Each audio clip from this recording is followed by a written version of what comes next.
So I found these wheel locks by Gorilla Automotive Products.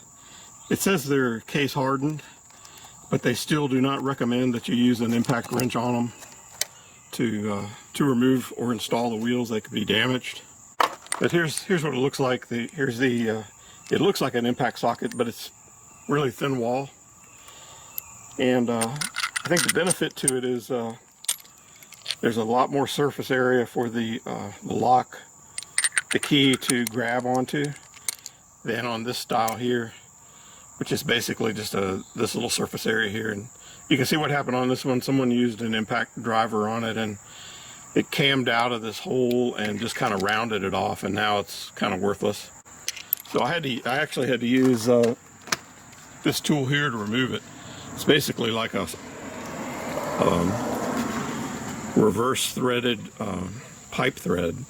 It's tapered in and it gets tighter as it goes. And so as it grabs the thread and starts threading onto the lug, it just gets tighter and tighter until it's tighter than the actual lug is on there.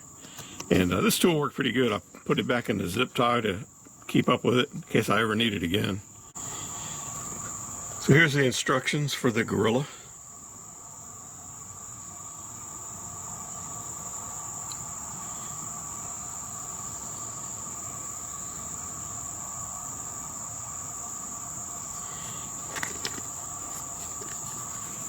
And this also came with it.